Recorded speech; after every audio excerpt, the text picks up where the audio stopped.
Hello everyone. So today we will discuss about formation and role of consumer organizations. So let's start. So first of all, what is the meaning of consumer organizations? So consumer organization क्या है? क्योंकि India में या फिर हम world wide देखें तो consumer की एक्सप्लॉयटेशन क्या है, इंक्रीज होती जा रही है डे बाय डे. कंज्यूमर के साथ फ्रॉड होते हैं, जो सेलर्स होते हैं, प्रोड्यूसर्स होते हैं, या फिर हम बिजनेसेस की बात करें तो वो क्या करते हैं, फ्रॉड करते हैं, हमारे साथ अनफेयर ट्रेड प्रैक्टिसेस करते हैं. सो कंज्यूमर को अनफेयर ट्रेड प्रैक्टिसेस से बचाने के लिए, एक्सप्लॉयटेशन से बचाने के लिए कंज्यूमर ऑर्गेनाइजेशंस बनी हैं. सो आज हम क्या डिस्कस करेंगे कि कंज्यूमर ऑर्गेनाइजेशन के क्या रोल है और वो कैसे फॉर्मेशन होती है. सो कंज्यूमर ऑर्गेनाइजेशन क्या है? जब हमारे खुद कंज्यूमर्स मिलके एक अथॉरिटी, एक बॉडी बना लेते हैं जिससे वो क्या करते हैं, बाकी कंज्यूमर्स की और उनके खुद की क्या करते हैं, प्रोटेक्शन करते हैं, वेरियस चीज़ों को परफॉर्म करके, वेरियस रोल को परफॉर्म करके. सो कंज्यूमर ऑर्गेनाइजेशंस क्या है? Consumer organizations are playing a significant role in providing protections to consumers. Name he suggest करें consumer organizations, यानी कि ऐसी organizations, ऐसी authority जो consumers के लिए बनी है. और जो हमारी consumer organizations हैं, particularly अगर हम इंडिया की बात करें तो हमारे जो consumers हैं उनकी protection के लिए one of the important role जो play कर रही हैं, उन्हीं में ही हमारी consumer organizations आती हैं. They also positively contribute in enhancing the level of consumer satisfaction, यानी कि कंज्यूमर सेटिस्फैक्शन को एनहांस करने के लिए, बढ़ाने के लिए, उसके लेवल को इंक्रीज करने के लिए भी हमारी कंज्यूमर ऑर्गेनाइजेशंस क्या करती हैं, कंट्रीब्यूट करती हैं. Consumer organizations are engaged in performing various activities and it is a group of individuals who work for a consumer interest. So consumer organization क्या है? Group of individuals, यानी कि कुछ लोगों ने मिलके एक organization बना ली है, एक authority बना ली है जो किस चीज़ के लिए काम करते हैं, जो भी हमारे consumers हैं उनके interest को, उनके interest के security के लिए, उनके interest को protect करने के लिए. So consumer organization एक authority है, एक body of individuals है जिसमें कुछ individuals ग्रुप टुगेदर इकट्ठे मिले हैं और उन्होंने क्या किया है, कंज्यूमर के इंटरेस्ट के लिए वर्क करते हैं. Formation of consumer organisations. जो कंज्यूमर ऑर्गेनाइजेशंस होती हैं उसमें ऐसा जरूरी नहीं है कि जो सारे हमारे मेंबर्स हैं वो क्या हो, एजुकेटेड ही हो. कई बार हमारी कंज्यूमर ऑर्गेनाइजेशन जो खुद एक्सप्लॉयटेड कंज्यूमर है, यानी कि जिनके साथ फ्रॉड हो चुके कुछ ऐसे कंज्यूमर्स मिलके भी कंज्यूमर ऑर्गेनाइजेशंस क्या करते हैं, फॉर्मेट कर सकते हैं. सो हमारी फॉर्मेशन कैसे होती है? A consumer organization must registered under the Companies Act or under the law enforced such as Society Registration Act 1860. So हमारी जो भी कंज्यूमर ऑर्गेनाइजेशंस होती हैं, अगर कोई भी कंज्यूमर ऑर्गेनाइजेशन बनाना चाहते हैं, ग्रुप ऑफ इंडिविजुअल इंटरेस्टेड हैं कंज्यूमर ऑर्गेनाइजेशन बनाने के लिए, सो उनको क्या करना पड़ता है, जो भी हमारे एक्ट हैं, स्पेशली जो हमारा कंपनीज एक्ट है 2013, उसके अंदर खुद को रजिस्टर कराना होता है. यानी कि जो भी इंडिविजुअल्स कंज्यूमर ऑर्गेनाइजेशन सेटअप करना चाहते हैं, सबसे पहले उन्हें अपना जो paper work and formation complete करके खुद को रजिस्टर कराना होता है. जो भी हमारा कंपनी एक्ट है या फिर हमारा कोई और एनफोर्स, यानी कि उस टाइम पे लॉ अवेलेबल है, जैसे सोसाइटी रजिस्ट्रेशन एक्ट है, सो उसके अंडर हमें अपने आप को रजिस्टर कराना पड़ता है. The central government establish the consumer welfare fund in 1992 to provide financial assistance to consumer organisations.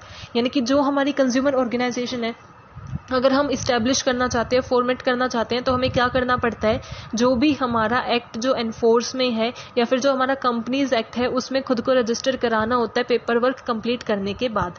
लेकिन जो कंज्यूमर ऑर्गेनाइजेशन है वो क्या होती है, उसको फंड की रिक्वायरमेंट होती है, फंड की नीड होती है, क्योंकि कई बार क्या होता है, खुद कंज्यूमर्स मिलके ही कंज्यूमर ऑर्गेनाइजेशन बना लेते हैं. सो ऐसा तो है नहीं कि उनके पास फंड होगा कि वो जो जो रोल्स उन्हें परफॉर्म करने हैं, फाइनेंशियली हर कोई इतना स्ट्रांग नहीं होता. सो जो भी हमारी कंज्यूमर ऑर्गेनाइजेशंस हैं उनको एनकरेज करने के लिए, उनको मोटिवेट करने के लिए हमारी इंडियन गवर्नमेंट ने क्या सेटअप किया है, कंज्यूमर वेलफेयर फंड, यानी कि एक फाइनेंशियल हेल्प जो कंज्यूमर ऑर्गेनाइजेशंस को प्रोवाइड की जाती है. अब ये फाइनेंशियल असिस्टेंस कब कब प्रोवाइड की जाती है, क्रिएटिंग कंज्यूमर अवेयरनेस, यानी कि कंज्यूमर ऑर्गेनाइजेशन ये वर्क्स करती हैं जिसके लिए हमारी जो फाइनेंशियल असिस्टेंस है उन्हें प्रोवाइड की जाती है, कि कंज्यूमर को अवेयर करना, कंज्यूमर को उनके राइट्स के बारे में अवेयर करना, उन्हें बताना कि उनके बारे में क्या क्या लीगल रूल्स बने हुए हैं, क्या क्या लेजिस्लेशंस हैं, कैसे वो रेमेडीज पा सकते हैं. कंज्यूमर्स को ये अवेयर करना कि कब आपको कैसे प्रोडक्ट लेना है, आपको इन्वॉइसेस लेने चाहिए, रिसिट लेनी चाहिए. सो उनको अवेयर करना करना, फ्रॉड्स के रिगार्डिंग, एक्सप्लॉयटेशन के रिगार्डिंग, इन सब वर्किंग में हमें फाइनेंशियल असिस्टेंस प्रोवाइड की जाती है। Then spreading consumer education, awareness के साथ साथ एजुकेशन भी उतनी ही जरूरी है। एजुकेशन किस चीज़ से के रिगार्डिंग कि आपके क्या क्या राइट्स हैं। कंज्यूमर को एजुकेशन यानी कि उन्हें पता होना चाहिए कि अगर उनके साथ फ्रॉड होता है तो उन्हें कहाँ कंप्लेंट फाइल करानी है, कैसे कंप्लेंट फाइल करानी है, उसके क्या प्रोसीजर्स होते हैं, कैसे उसे सारी वर्किंग आगे की करनी है। सो कंज्यूमर्स जो है उनको एजुकेट करने का भी काम किया जाता है। प्रिपेयरिंग पब्लिसिटी मटेरियल, यानी कि कंज्यूमर के, फॉर एग्जांपल आप कोई सेमिनार्स कर रहे हो, कोई आप इंटरव्यू कोई भी आप दे रहे हो, सो उससे आप क्या करना चाहते हो, कंज्यूमर को अवेयर करना चाहते हो। लेकिन आपकी वो जो चीज़ें हैं वो तभी सुनेंगे, तभी अटेंड करेंगे जब आप क्या करोगे, उसकी पब्लिसिटी करोगे। सो जो भी आप कंज्यूमर अवेयरनेस की जो फेवरेबल इम्पैक्ट डालेंगे उस चीज़ के लिए कोई भी वर्किंग करते हो, कोई भी ऑपरेशंस करते हो, सो जो आपकी पब्लिसिटी से रिलेटेड होता है उसके लिए भी आपको फाइनेंस की नीड होती है, और जो हमारी गवर्नमेंट प्रोवाइड कराती है। Setting up laboratories and conducting research, कई बार क्या होती है, कंज्यूमर की कंप्लेंट ऐसी टेक्निकल होती है जिसके लिए हमें क्या कराना पड़ता है, लैबोरेटरीज में उसकी टेस्टिंग होती है, उस प्रोडक्ट का टेस्ट किया जाएगा कि क्या ये जो हमारे कंज्यूमर की कंप्लेंट थी वो सच में ट्रू है या नहीं। सो जो भी लैबोरेटरी उसके लिए चाहिए या फिर रिसर्च हमें उसके लिए करनी है, उसमें भी हमें फाइनेंशियल रिक्वायरमेंट होती है, क्योंकि रिसर्च क्या है, एक लेंदी प्रोसीजर है जिसमें हमें स्टडीज करनी होती है, सर्वे करने होते हैं, क्वेश्चनेयर रेडी करने होते हैं। सो इसमें क्या है, हमारी फाइनेंशियल स्ट्रेंथ लगती है, सो इसीलिए हमें गवर्नमेंट प्रोवाइड कराती है। प्रोसीजर फॉर रजिस्ट्रेशन, अब कैसे हम फॉर्मेट करते हैं, कैसे फॉर्मेशन होता है, उसका क्या प्रोसीजर है रजिस्ट्रेशन का। सबसे पहले होता है application for recognition of consumer association, यानी कि जो कंज्यूमर एसोसिएशन सेटअप करना चाहता है, जो इंडिविजुअल्स हैं, बॉडी ऑफ इंडिविजुअल्स हैं, वो सबसे पहले क्या करती है, एक एप्लीकेशन यानी कि एक रिक्वेस्ट लेटर टाइप होता है। तो एप्लीकेशन किसको देती है, जो भी हमारा लॉ होता है या फिर कंज्यूमर अफेयर का डिपार्टमेंट है जो सेंट्रल गवर्नमेंट है, उसे क्या करती है, सबसे पहले कंज्यूमर एसोसिएशन प्रोवाइड करती है एप्लीकेशन। उन्हें एप्लीकेशन देगी कि हम इतने लोग हैं या फिर हमारी क्या क्या क्वालिफिकेशंस हैं, उसके बेस पे हम क्या करना चाहते हैं, सेटअप करना चाहते हैं कंज्यूमर ऑर्गेनाइजेशन। सो एप्लीकेशन चली जाएगी कंज्यूमर अफेयर डिपार्टमेंट के पास। Then a company with the challan और bank draft showing a payment और फी ऑफ 1000 रुपीज़, यानी कि जो आप एप्लीकेशन देते हो हर चीज़ के साथ एक प्रिस्क्राइब्ड फी होती है। ऐसे ही जब भी आप एप्लीकेशन देते हो तो उसके साथ भी आपकी 1000 रुपये की प्रिस्क्राइब्ड फी है, यानी कि उस एप्लीकेशन के साथ आपको 1000 रुपये भी अटैच करके अकम्पनी करके देने होते हैं। फिर जब हमारे जो कंज्यूमर अफेयर डिपार्टमेंट है उसके पास क्या आ चुकी, एप्लीकेशन आ चुकी कुछ बॉडी ऑफ इंडिविजुअल्स की, जिन्होंने क्या किया है, एप्लीकेशन दी है कि वो कंज्यूमर ऑर्गेनाइजेशन सेटअप करना चाहते हैं। फिर हम क्या करेंगे, verification of application. Verification of application अब कौन करेगा, जो भी उसका प्रिंसिपल ऑफिसर होगा, यानी कि एक ऐसा ऑफिसर जिसके पास ये अथॉरिटी। सो जैसे हर ऑर्गेनाइजेशन में एक अथॉरिटी होती है, वैसे ही ये ऑथराइज पर्सन होता है प्रिंसिपल, जिसके क्या अथॉरिटी होती है कि जो भी आपके पास एप्लीकेशंस आती हैं उन्हें वेरिफिकेशन करना। वेरिफिकेशन करने का मतलब क्या है, ये चेक करना कि वो वैलिड है भी या नहीं, लीगल है भी या नहीं। अगर वो वैलिड नहीं होती तो वो क्या कर दी जाती हैं, कैंसिल कर दी जाती हैं। अगर वो इनवैलिड होती हैं तो भी कैंसिल कर दी जाती हैं, अदरवाइज उन्हें हम फर्दर प्रोसेसिंग के लिए आगे रखते हैं। सो सबसे पहले हमारा क्या किया जाता है, एप्लीकेशन दी जाती है 1000 रुपये की बैंक जो हमारी फी है उसके साथ। देन वेरिफिकेशन ऑफ एप्लीकेशन, यानी कि एप्लीकेशन का क्या होता है, वेरीफाई किया जाता है कि ये सही है या नहीं है, वैलिड है या नहीं है। उसके बाद क्या होता है, the department of company affair shall acknowledge the application, कि आप कोई भी एप्लीकेशन देते हो, आप कुछ भी किसी को सेंड करते हो तो आप हमेशा ये सोचते हो, ये थॉट करते हो कि आपको एक्नोलेजमेंट मिलेगी, कि सामने वाला आपको ये बताएगा कि हाँ ये रिसीव हो गया है। सो सिमिलरली जो भी हमारा कंज्यूमर अफेयर का डिपार्टमेंट होता है वो क्या करता है, एक्नोलेजमेंट प्रोवाइड करता है, एक रिव्यू प्रोवाइड करता है कि हाँ आपकी जो एप्लीकेशन है वो हमें रिसीव हो गई है और हम उसकी वैलिडेशन पे, वेरिफिकेशन, चेकिंग पे क्या कर रहे हैं, वर्क कर रहे हैं। सो एक एक्नोलेजमेंट प्रोवाइड किया जाता है। Then the Department of Company Affair before issuing certificate of recognition ask for additional information. For example, आपने जो एप्लीकेशन है वो चेक कर ली, उसे वेरीफाई कर लिया, अब आपको क्या है, कुछ और एडिशनल इन्फॉर्मेशन चाहिए। जो भी हमारे मेंबर्स हैं वो जो बनना चाहते हैं, कंज्यूमर एसोसिएशन के जो मेंबर बनेंगे, उनकी क्वालिफिकेशंस देखनी है, कहीं कोई डिस्क्वालीफाई तो नहीं है, उनका बैकग्राउंड क्या है, उनकी वर्किंग क्या है, कितने वो मेंबर्स हैं। सो सब कुछ देखने के लिए हम क्या कर सकते हैं, एडिशनल इन्फॉर्मेशन की रिक्वेस्ट कर सकते हैं। और एडिशनल जो इन्फॉर्मेशन है उसकी रिक्वेस्ट हमें कब तक करनी होती है, विद इन द 30 डेज, जिस दिन हमें एप्लीकेशन मिली है उसके 30 दिन के अंदर अंदर हम क्या कर सकते हैं, एडिशनल इन्फॉर्मेशन के लिए रिक्वेस्ट कर सकते हैं। और जब हमें एडिशनल इन्फॉर्मेशन मिल जाती है तो हम उसे चेक करते हैं। The Department of Company Affairs shall it is closed of the application for recognition within 90 days on the receipt of application। यानी कि जिस दिन उन्हें एप्लीकेशन मिली थी उससे 90 दिन के अंदर अंदर उन्हें क्या करना होता है, अगर सब कुछ वैलिड मिलता है तो वो क्या करते हैं, आपको इशू कर देते हैं, वो सर्टिफिकेट आपकी रिकॉग्निशन जो है वो ग्रांट कर देते हैं। Then certificate of recognition is issued, यानी कि एक बार आपको फाइनलाइज कर दिया गया कि हाँ ये कंज्यूमर एसोसिएशन बन सकते हैं, सो उन्हें क्या करना होता है, उन इंडिविजुअल्स को सर्टिफिकेट इशू करना होता है, जो भी रिकॉग्निशन का सर्टिफिकेट है वो इशू कर दिया जाता है। In case a certificate of recognition is lost or destroyed, the duplicate may be issued the application made in this regard with the fee of ₹50। यानी कि अगर ऐसा हो जाए कि जो कंज्यूमर एसोसिएशन है उससे क्या हो गया, वो सर्टिफिकेट लॉस्ट हो गया या डिस्ट्रॉय हो गया, तो वो क्या कर सकते हैं, डुप्लीकेट सर्टिफिकेट के लिए अप्लाई कर सकती हैं और उसकी फी क्या होती है, ₹50। Then refusal of grant of certificate, कि एक बार अब हम क्या कर सकते हैं, रिफ्यूज भी कर सकते हैं, डिनाई भी कर सकते हैं सर्टिफिकेट देने के लिए। जो भी हमारा कंज्यूमर अफेयर का डिपार्टमेंट है वो क्या कर सकता है, डिनाई कर सकता है कि हम क्या है नहीं दे रहे, आपको ग्रांट नहीं दिया जाता, आप कंज्यूमर एसोसिएशन नहीं बन सकते। Where is certificate of recognition of consumer association has been refused, the application shall be informed of the reason for such refusal, कि अगर आपने डिनाई कर दिया है, आप रिफ्यूज करते हो, उनकी जो एप्लीकेशन आपके पास आई थी कि हम कंज्यूमर एसोसिएशन सेटअप करना चाहते हैं, अगर आप उसको रिफ्यूज करते हो तो आपको एक लेटर देना होता है जिसमें आपने ये लिखा होता है कि आपने रिफ्यूज क्यों किया, आपने डिनाई क्यों किया। सो हमें वो refusal of grant of certificate के लिए एक लेटर प्रोवाइड करना होता है उन इंडिविजुअल्स को जिन्होंने एप्लीकेशन सेंड की थी। Copies of certificate of recognition to be sent to the certain authorities, अगर आपको एक बार सर्टिफिकेट मिल गया तो जब आप कंज्यूमर एसोसिएशन बन चुके हो, क्योंकि आपको सर्टिफिकेट मिल गया है, सो आपको क्या करना होता है, उसकी हर एक की कॉपी किसके पास सेंड करनी होती है, जो भी हमारी कंज्यूमर डिस्प्यूट रिड्रेसल एजेंसीज हैं, कमीशंस हैं, उसके पास आपको उसकी कॉपी सेंड करनी होती है।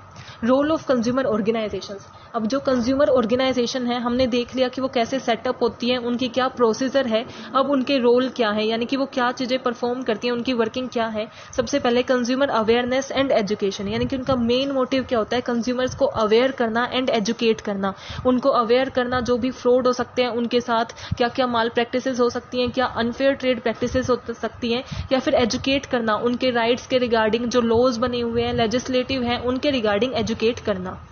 यूनाइटिंग कंज्यूमर्स, यूनाइटिंग कंज्यूमर का मतलब क्या है, कंज्यूमर्स को इकट्ठा लेकर चलना, यानी कि उनमें यूनिटी बनाना, हार्मोनी बनाना, क्योंकि एक अकेले मीन्स अगर कंज्यूमर्स ही कंज्यूमर को सपोर्ट नहीं करेंगे तो क्या होगा, हम उसमें विन नहीं कर सकते, क्योंकि हमारी वो विन विन सिचुएशन नहीं रहेगी। सो यूनाइटिंग तभी होगा जब हम यूनिटी बनाए रखेंगे, हार्मोनी क्रिएट करेंगे। सो कंज्यूमर्स को इकट्ठा लेके चलना, उनके अंदर ऐसी यूनिटी करना कि वो एक जो भी टॉपिक है, अगर अनफेयर ट्रेड प्रैक्टिसेस हो रही हैं तो उसके खिलाफ इकट्ठा वो अपराइजिंग कर सकें, इकट्ठा आवाज उठा सकें। Product rating, pricing and testing, जो हमारी कंज्यूमर ऑर्गेनाइजेशंस होती हैं वो क्या करती हैं, जो नए प्रोडक्ट मार्केट में आते हैं उनको रेट करती हैं, उन्हें प्राइसिंग देती हैं, उन्हें टेस्ट करती हैं, कि तभी उन्हें पता चलता है कि कौन सा प्रोडक्ट जो है सब स्टैंडर्ड प्रोडक्ट है, यानी कि उसकी जो क्वालिटी है वो अच्छी नहीं है। सो उन्हें टेस्ट करना होता है, रेट करना होता है, यानी कि उन्हें 5, 4, 3 ऐसे रेट दिए जाते हैं। देन प्राइसिंग करनी होती है कि उसका एक स्टैंडर्ड प्राइस कितना है, जितना चार्ज किया जाना चाहिए, ताकि हमसे ज्यादा कॉस्ट पे उसे परचेज ना किया जाए। रिलेशनशिप विद अदर एजेंसीज, जो हमारी कंज्यूमर ऑर्गेनाइजेशंस हैं उनको अदर एजेंसीज जैसे कंज्यूमर डिस्प्यूट रिड्रेसल एजेंसीज है, कंज्यूमर कंप्लेंट काउंसिल्स हैं, या फिर कंज्यूमर काउंसिल्स जो हैं उनके साथ रिलेशनशिप बना के रखनी होती है, उनके साथ एक बॉन्ड बना के रखनी होती है, क्योंकि ये सबका एक ही मेन मोटिव होता है कंज्यूमर्स को प्रोटेक्ट करने का, तो ये सब मिलकर चलते हैं। कंप्लेंट्स एंड देयर सेटलमेंट, इसमें हम क्या करते हैं, जो हमारी कंज्यूमर ऑर्गेनाइजेशंस होती हैं वो क्या करती हैं, कंप्लेंट्स को हैंडल करती हैं। जो भी हमारे कंज्यूमर्स की कंप्लेंट्स होती हैं उनको कैसे सेटल करना है, कैसे रिड्रेसल प्रोवाइड करना है, इस पर भी वर्क करती हैं। कंडक्टिंग रिसर्च, यानी कि मार्केट में रिसर्च करती हैं, किस चीज के बेस पे कि कंज्यूमर्स को ज्यादा से ज्यादा अवेयर कैसे किया जा सकता है, या फिर कौन से प्रोडक्ट रिक्वायर हैं, हमारी नीड के प्रोडक्ट कौन से हैं, वेस्टफुल प्रोडक्ट कौन से हैं। सो इसके बेस पे रिसर्च करने का काम भी कौन करती है, हमारी consumer organisations. Communicating with people, क्योंकि जब कंज्यूमर ऑर्गेनाइजेशन एक्चुअल में कंज्यूमर्स से बात करेंगी तब उन्हें उनकी रियल रिक्वायरमेंट क्या है, एक्चुअल नीड क्या है, उसका पता चलता है। सो वो क्या करती है, कम्युनिकेट करती हैं पीपल से, सोसाइटी में जितने भी हमारे फैक्टर्स हैं सबको कंसिडर करते हुए।